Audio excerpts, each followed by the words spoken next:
Hello everyone. आज का हमारा टॉपिक है overview of Indian financial ecosystem.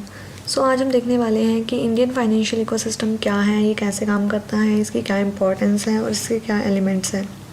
सबसे पहले इंडियन इकोनॉमिक फाइनेंशियल सिस्टम जो है ये बहुत इंपॉर्टेंट है क्योंकि ये वेरियस फंक्शन परफॉर्म करता है, जैसे कि सेविंग्स को जो है उनको एलोकेट करना और मोबिलाइज़ करना, क्योंकि जो है इसके थ्रू ही जो इन्वेस्टर्स हैं जिनके पास सेविंग्स हैं वो अपनी सेविंग्स को इन्वेस्ट करते हैं, जो कि जिसके थ्रू कैपिटल फॉर्मेशन होती है, यानी जो बिजनेसेस को कैपिटल मिलती है जो कि यूज़ करके वो अपनी कंट्री की इकोनॉमिक डेवलपमेंट करते हैं, क्योंकि उससे हमारी इनकम बढ़ती है।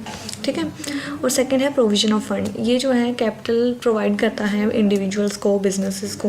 ठीक है, क्योंकि इसके थ्रू हम सिक्योरिटीज़ इशू कर सकते हैं जिसके बदले में हम फंड्स रेज कर सकते हैं। थर्ड है फाइनेंशियल ट्रांजैक्शन। फाइनेंशियल इकोसिस्टम की वजह से ही पॉसिबल है, क्योंकि अगर मार्केट नहीं होगा तो हम ट्रांजैक्शन कैसे करेंगे, राइट। और फोर्थ हमारा ये फंक्शन है फाइनेंशियल मार्केट्स को डेवलप करना। जो फाइनेंशियल इकोसिस्टम है ये मेक श्योर करता है कि जो फाइनेंशियल मार्केट है वो प्रॉपरली वर्क करें। ठीक है, उसमें बाइंग और सेलिंग के जो फंक्शंस हैं वो ढंग से परफॉर्म किए जा सकें। वो कैसे मेक श्योर करता है, लीगल फाइनेंशियल स्ट्रक्चर, क्योंकि इसमें जो ये फाइनेंशियल स्ट्रक्चर है ये लीगल फ्रेमवर्क के अकॉर्डिंग काम करता है, राइट। और provision of financial and advisory services भी ये प्रोवाइड करता है। अगर हम देखें कि इसकी क्या इंपॉर्टेंस है, जैसे कि यहाँ शॉर्ट में बताया है कि ये सेविंग्स को मतलब मोबिलाइज़ करवाता है और प्रोवाइड करता है फंड्स को, और फाइनेंशियल ट्रांजैक्शंस को फैसिलिटेट करता है, और फाइनेंशियल मार्केट्स को डेवलप करने में और लीगल फाइनेंशियल स्ट्रक्चर को प्रोवाइड करता है, और फाइनेंशियल और एडवाइजरी सर्विसेज भी प्रोवाइड करता है। इस वजह से ये इंपॉर्टेंट है। अब फाइनेंशियल सिस्टम के कंपोनेंट्स क्या क्या हैं। सबसे पहले फाइनेंशियल इंस्टीट्यूशन, कि वो इंस्टीट्यूशन जहाँ पर financial services and instruments buy और सेल किए जाते हैं, राइट। तो इसके थ्रू क्या होता है कि सेविंग्स जो है इन्वेस्टर के पास वो फाइनेंशियल मार्केट्स में के थ्रू ही कहाँ पहुँचती है, जहाँ इनकी नीड है, यानी बिजनेसेस के पास या फिर ऑर्गेनाइजेशन के पास, जो प्रॉफिट अर्न करके जीडीपी वगैरह, हमारी इनकम वगैरह और इकोनॉमिक डेवलपमेंट में हेल्प करते हैं। सेकंड एलिमेंट या कंपोनेंट होएगा जो फाइनेंशियल सिस्टम का वो है फाइनेंशियल मार्केट। फाइनेंशियल मार्केट को हमने पहले ही पढ़ लिया है कि financial market is a market place जहाँ फाइनेंशियल सिक्योरिटी बाय और सेल की जाती हैं, राइट। अब फाइनेंशियल मार्केट के कुछ टाइप्स मेन यहाँ पे डिस्क्राइब किए गए हैं, जैसे मनी मार्केट। मनी मार्केट में क्या हो गया कि जो शॉर्ट टर्म इंस्ट्रूमेंट्स हैं वो यहाँ पे होते हैं, और कैपिटल मार्केट में जो लॉन्ग टर्म इंस्ट्रूमेंट्स, मतलब जब आपने लॉन्ग टर्म के लिए इन्वेस्ट करना है तो ये आप ख़रीद सकते हैं यहाँ से। और फॉरेन एक्सचेंज मार्केट कौन सा मार्केट होता है, जहाँ पे आप जो करेंसी है उसको किसी और कंट्री की करेंसी में चेंज करवा सकते हो, राइट। और क्रेडिट मार्केट में लोन्स प्रोवाइड करने के लिए होता है, जैसे कि short term loans, medium long term loans जो है वो क्रेडिट मार्केट में अवेलेबल होते हैं। थर्ड एलिमेंट होएगा या कंपोनेंट होएगा फाइनेंशियल इंस्ट्रूमेंट, कि आप मार्केट में जो सेल कर रहे हो या बाय कर रहे हो तो कुछ गुड्स या फिर सिक्योरिटीज़ होती हैं, या फिर उसको असेट बोल लो आप, ठीक है, वो फाइनेंशियल मार्केट में ट्रेड होती हैं, उन्हीं को फाइनेंशियल इंस्ट्रूमेंट बोलते हैं। फोर्थ हो गया हमारी फाइनेंशियल सर्विसेज। जो फाइनेंशियल मार्केट है वो बहुत टाइप की सर्विसेज प्रोवाइड करता है, जैसे कि बैंकिंग, बाइंग एंड सेलिंग और फाइनेंशियल एडवाइसेस एट्सेट्रा एट्सेट्रा, तो वो इसका पार्ट रहेगा। और लास्ट एंड मोस्ट इम्पॉर्टेंट है मनी। मनी क्या होएगा, जो भी है पेमेंट ऑफ गुड जिसके थ्रू हम कर सकते हैं, या मीडियम ऑफ एक्सचेंज जो भी होएगा। यहाँ पे हम एक्चुअल में क्या कर रहे हैं कि financial securities sell and buy कर रहे हैं ना, finance means money, so that's why. अब नेक्स्ट टॉपिक है हमारा growth of financial institution in India, कि कैसे जो है फाइनेंशियल इंस्टीट्यूशन ग्रो कर रहे हैं इंडिया में। फाइनेंशियल इंस्टीट्यूशन जो है ग्रोथ कर रहे हैं क्योंकि जो सेविंग्स बढ़ रही हैं, फाइनेंशियल इंस्ट्रूमेंट्स ने अच्छे से प्रोवाइड किए जा रहे हैं फाइनेंशियल मार्केट में, कि लोग सेविंग करने के लिए इनिशिएटिव ले रहे हैं, तो उस वजह से जो हमारी जीडीपी वगैरह बढ़ रही है, नेशनल आउटपुट हमारा बढ़ रहा है। उसके बाद जो है ना फाइनेंशियल मार्केट ट्रांजैक्शंस जो हैं अब मतलब इतने रूल्स एंड रेगुलेशंस हो गए हैं, जैसे आजकल सेबी वगैरह के थ्रू, कि अब जो है वो इंटरेस्ट मतलब इन्वेस्टर के इंटरेस्ट को सेफगार्ड करते हैं, राइट। और इससे इकोनॉमिक डेवलपमेंट हो रहा है, लोगों का स्टैंडर्ड ऑफ लिविंग बढ़ रहा है, क्योंकि जब वो पैसा इन्वेस्ट कर रहे हैं तो उनको रिटर्न भी मिल रही है, और रिटर्न तो उनकी इनकम बढ़ रही है, जब इनकम बढ़ती है तो स्टैंडर्ड ऑफ लिविंग तो बढ़ता ही है, ठीक है। और development of weaker section and rural development banks और कोऑपरेटिव सोसाइटीज़ के थ्रू जो है ना, मतलब रूरल एरिया में बैंक्स वगैरह खोले जा रहे हैं तो वहाँ भी लोग सेविंग कर पा रहे हैं। इससे क्या हो रहा है कि जो वीकर सेक्शन है वहाँ पे भी इनकम बढ़ रही है, उनका भी स्टैंडर्ड अच्छा हो रहा है, ठीक है। और ये फाइनेंशियल डिसीजन में हेल्प करता है, कैसे जो आपको इंपॉर्टेंट इन्फॉर्मेशन प्रोवाइड करेगा, राइट। अब ये तो हमने पढ़ लिया। अब इसमें जो है ना बैंकिंग सेक्टर के बारे में बताया है कि बैंकिंग सेक्टर में क्या है कि पहले 3 बैंक थे हमारे पास, ठीक है। ईस्ट इंडिया कंपनी ने 3 बैंक सेट किए थे। कौन कौन से? Bank of Bengal, Bank of Bombay and Bank of Madras. इन तीनों को बाद में क्या बोलते थे? Imperial Bank. तीनों को जब मर्ज कर दिया गया था, राइट। और उसको बाद में रिप्लेस कर दिया गया है, जिसका स्पेस किसने ले लिया? State bank of India in 1955 में, ओके। और उससे पहले जो है आरबीआई की स्थापना हो गई थी, रिजर्व बैंक ऑफ इंडिया, जो सेंट्रल बैंक है, राइट।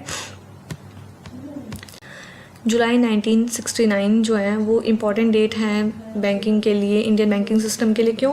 क्योंकि जो 14 मेजर शेड्यूल कॉमर्शियल बैंक से जिनकी 50 करोड़ से ज़्यादा कैपिटल थी, उनको नेशनलाइज कर दिया गया था, राइट। सो यही सब है इसमें। अब इसमें ये जो development in Indian banking sector की, जो भी इंडियन बैंकिंग में डेवलपमेंट्स हुई हैं वो मेन मैंने हाईलाइट भी कर दी हैं, उसको आपको याद रखना ज़रूरी है। 1921 में क्या था कि सिर्फ एक इम्पीरियल बैंक था, जो कि मतलब ओनली बैंक था एग्जिस्टिंग उस टाइम पे, ठीक है। 1935 में रिजर्व बैंक इस्टेब्लिश हुआ और जो इम्पीरियल बैंक की जो सेंट्रल पावर्स थी वो ख़त्म हो गई, राइट। 1955 में state bank of India convert हो गया था, जो कि था इम्पीरियल बैंक, राइट। उसके बाद 1969 में 14 कमर्शियल बैंक का नेशनलाइजेशन हुआ और उसके बाद 6 मोर बैंक्स वर नेशनलाइज्ड इन 1980। और 2003 में जो कोटक महिंद्रा फाइनेंस लिमिटेड यानी ये कंपनी है, उसको नॉन बैंकिंग फाइनेंशियल कंपनी बन गई थी, जो कि कैसे? आरबीआई से लाइसेंस लेके। कब बनी थी? 2003 में, राइट। उसके बाद 2020 के बाद क्या क्या हुआ? जैसे ओरिएंटल बैंक ऑफ कॉमर्स और यूनाइटेड बैंक ऑफ इंडिया को पंजाब नेशनल बैंक में कन्वर्ट कर दिया गया। उसके बाद नवंबर 2022 में central bank digital currency launch किया गया, एक प्रोजेक्ट जिसका नाम था सेंट्रल बैंक डिजिटल करेंसी। ये नवंबर 2022 में था। और 2023 जो था वो पॉलिसी रिफॉर्म चेंजेस हुए बैंकिंग सिस्टम में। काफ़ी कैसे चेंजेस हुए कि बहुत सारी गाइडलाइंस इशू करी कि digital lending aimed to protect consumer interest, कि मतलब जो डिजिटली अगर आप लोन्स वगैरह दे रहे हो तो उसके लिए काफ़ी सारी गाइडलाइंस वगैरह इशू हुई कि ताकि जो है हेल्दी ट्रांजेक्शन्स हों, राइट। और compliance with international banking standards की। अब जो आप कर रहे हो बैंकिंग वो डिजिटल है, तो आप कहीं भी लोन ले सकते हो, दे सकते हो पूरे ग्लोबल लेवल पे। तो इसलिए जो हमने ट्राई किया कि इंटरनेशनल स्टैंडर्ड के साथ हम कंप्लाई कर सकें, राइट। उसके बाद जैसे 2023 में banking apps, digital payment solution वगैरह बहुत ज़्यादा बढ़ गए। और हाउसिंग डेवलपमेंट फाइनेंस कॉरपोरेशन यानी HDFC मर्ज कर गया इसकी सब्सिडी के साथ, राइट। सो यही कुछ मेजर मतलब जो चेंजेस या फिर आप कह सकते हैं डेवलपमेंट हुआ बैंक्स में। कौन से बैंक्स में?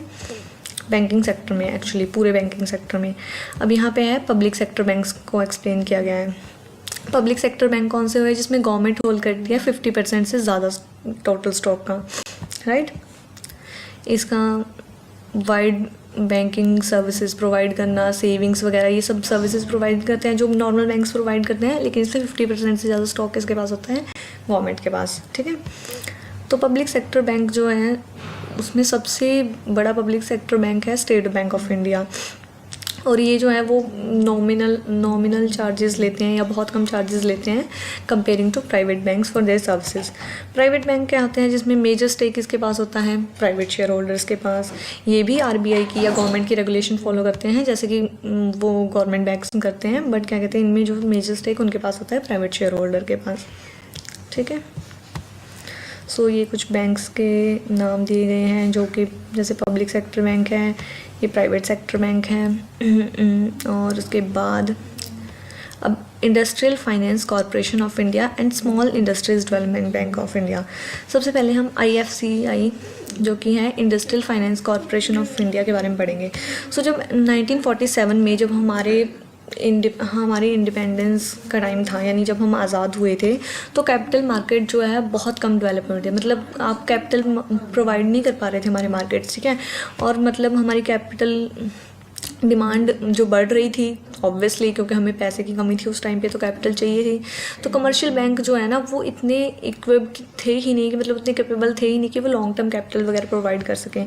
इस कमी को पूरा करने के लिए क्या हुआ, डिमांड और सप्लाई की जो डिफरेंस था उसको पूरा करने के लिए industrial finance corporation of India, ठीक है, ऑन 1 जुलाई 1948 की 1947 में इंडिपेंडेंस हुई थी, और एक साल बाद जुलाई 1 और 1948 में IFC एक्ट के through industrial finance corporation of India का इस्टेब्लिशमेंट हुआ, राइट। इसका जो है ना first development financial institution of India, कि जिसका मतलब था कि फाइनेंशियली मतलब डेवलप करना है, इसका मेन ऑब्जेक्टिव था, ठीक है। ये को बहुत सारी सर्विसेज प्रोवाइड करता था, ठीक है। और ये बाद में जो है ना स्टैट्यूटरी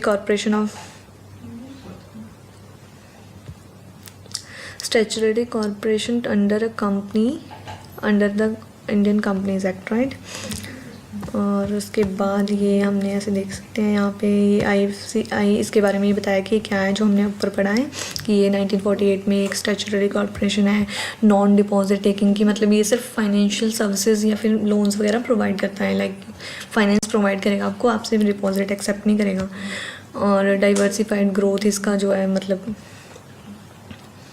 मेन गोल है बाय प्रोवाइडिंग फाइनेंशियल सपोर्ट की, मतलब IFCI का मेन गोल क्या है कि